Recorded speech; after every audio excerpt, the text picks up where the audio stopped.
नमस्कार मित्रों, आज की इस नई वीडियो में हम लोग चर्चा करने वाले हैं। जैसा कि मैंने यूट्यूब वीडियो पे थंबनेल दिया है, मंच संचालन से मन मोह लेने की कला, मंच के माहिर बने। हम अपनी सीरीज में बात कर रहे थे। पिछले मैंने 2 वीडियो बनाए हैं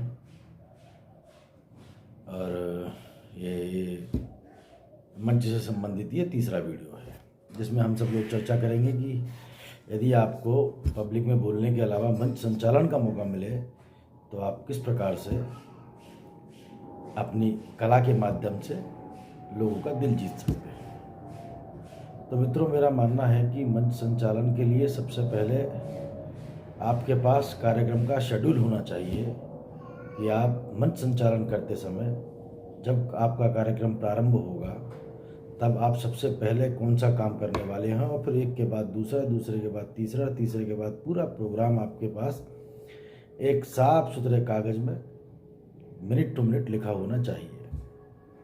जैसे कि आप सबसे पहले मंच पर अतिथियों का आमंत्रण देंगे। आमंत्रण देने के बाद कार्यक्रम की शुरुआत के लिए कोई दीप प्रज्वलन होना है,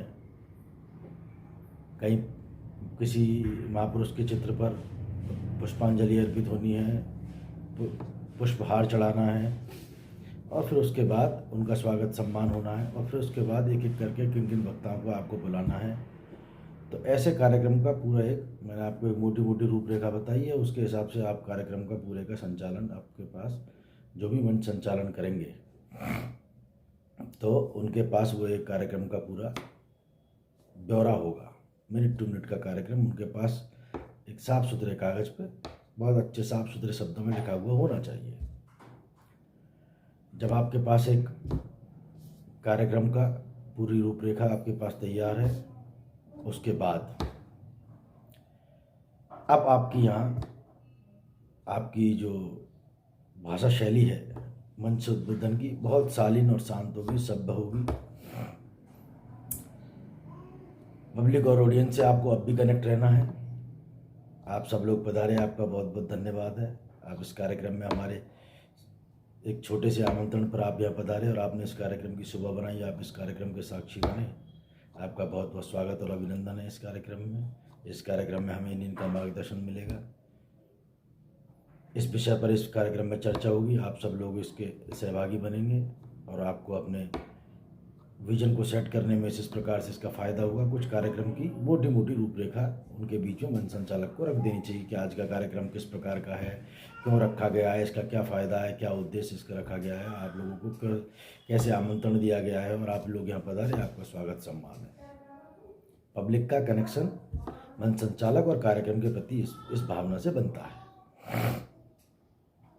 फिर उसके बाद आपको कोई अच्छा थॉट याद आता है, किसी महापुरुष की कही हुई कोई बात याद आती है, उस बात को आप मंच के माध्यम से हर बार जब भी आप संचालन करेंगे और किसी दूसरे को आमंत्रण देंगे तो उनके लिए 2 शब्द कहेंगे कि अब मैं आपके सामने अमुक हस्ती को आमंत्रण देना चाहता हूँ, जिनको हम सब लोगों ने बहुत बार देखा और सुना है और जो इस विषय के अच्छे वक्ता हैं, इस विषय पर अच्छी पकड़ रखते हैं, हम सब लोगों का हमेशा मार्गदर्शन करते रहें।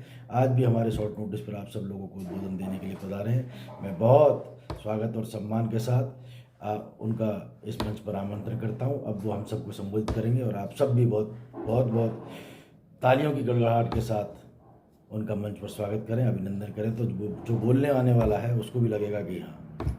तो ये मंच संचालन के लिए कुछ आवश्यक बातें हैं कि आप जब बोलेंगे तो पब्लिक से भी कनेक्ट रहना है, और जो वक्ता आने वाला है, जिनको आप आमंत्रण देने वाले हैं, जिस कार्यक्रम का अगला जो आपके सूची में जो आपका कार्यक्रम है उसको कितनी भव्यता के साथ, कितनी दिव्यता के साथ और कितने अच्छे अपनी ओजस्वी वाणी के साथ आप सब लोगों के बीच में उस बात को रखते हो, उसका इम्प्रेशन पड़ता है। तो मंच संचालन के लिए ये एक प्रकार से मोटी मोटी कुछ बातें हैं जो हम सब लोगों को ध्यान में रखनी चाहिए। मंच संचालक के लिए भी बहुत आवश्यक है कि उसकी भाषा पे अच्छी पकड़ होनी चाहिए। जो हिंदी में करते हैं उनको हिंदी में कुछ साहित्य की किताबें पढ़नी चाहिए, जिससे कुछ शब्द, जब आप अध्ययन करते हैं, जब आप किताबें पढ़ते हैं, जब आप साहित्य से संबंधित कोई चीज़ें पढ़ते हैं, तो बहुत सारे शब्द ऐसे होते हैं जिनके जो आपके जहन में ऑटोमेटिक आना प्रारंभ हो जाते हैं, क्योंकि जब भी आप कुछ पढ़ोगे तो आपकी मेमोरी में कहीं ना कहीं वो स्टोर होता रहेगा।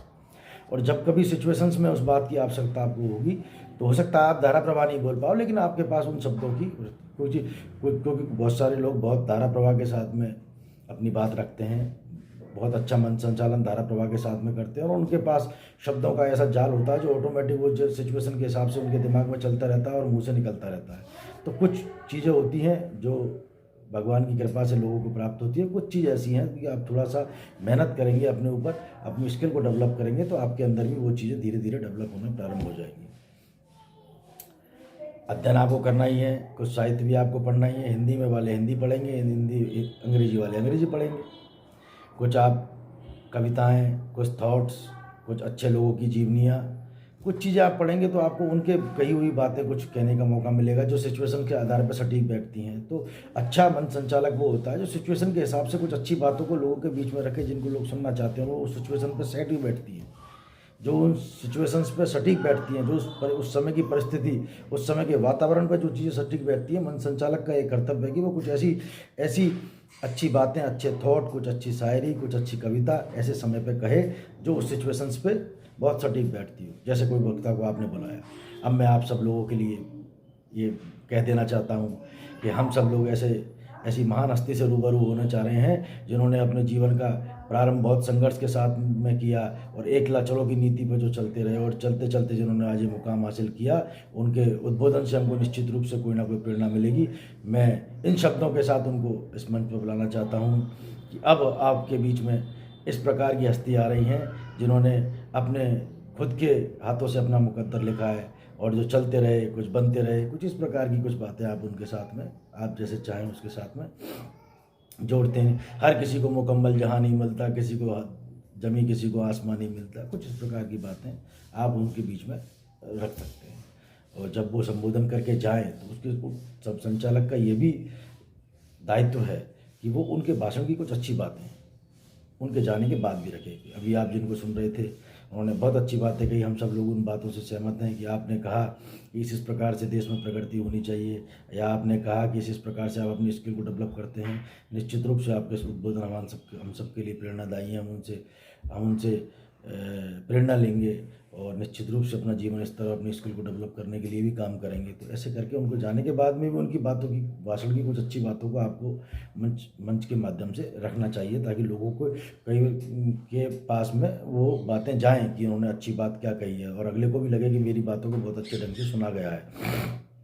तो इस प्रकार से हम मंच संचालक की बहुत सारे दायित्व भी हैं और बहुत सारी क्वालिटी भी होती है, और उसको चूँकि मैंने आपको पहले भी कहा है कि बहुत सारी चीज़ें तो हर किसी को प्रभु कृपा से प्राप्त होती है, और बहुत सारी चीज़ें आदमी अपनी स्किल के माध्यम से अपने अंदर डेवलप करता है। तो धीरे धीरे आप भी जब मेरे साथ बने रहेंगे तो जितना मुझे थोड़ा बहुत आता है, जितना मैंने थोड़ा बहुत सीखा, उसके हिसाब से मैं आप सब लोगों से डिस्कस करता चलूँगा। फिर अपने हिसाब से साहित्य करता चलिए। कोई ऐसा कोई मेमोरी कार्ड तो है नहीं कि आपके कंप्यूटर में फिट किया और आपने प्ले का बटन दबाया और स्किल डेवलप होना चालू हुई। कुछ लंबी प्रक्रिया धीरे धीरे चलती रहेगी, पर मैंने आपको कहा है कि आप अध्ययन अपने जीवन का एक अभिन्न अंग बनाइए। अध्ययन आप जब तक करते रहेंगे तो आपको कुछ शब्दों की पकड़ आपके अंदर हो जाएगी, कुछ ऐसे शब्दों पे, कुछ कविताओं पे, कुछ शायरी पे, कुछ बाकी चीज़ों पे आपको ऐसी पकड़ हो जाएगी, और अच्छे उत्साहवर्धन के साथ में पूरे आत्मविश्वास और जोश खरोश से आप लवरेज रहोगे, और जैसे ही मंच पे माइक को पकड़ोगे बहुत अच्छा संचालन करोगे ये। और मैं आप सब लोग यहाँ तक इस वीडियो पे आए तो मैं आप सब लोगों का बहुत बहुत धन्यवाद करता हूँ। आप लोगों ने बहुत इत्मीनान से सुना, और आपके मतलब की कुछ बात होगी तो हमें कमेंट करके बताइए, कुछ अच्छी बुरी बात, जैसे भी आप लोगों को अच्छा लगता है। धन्यवाद। जय हिंद।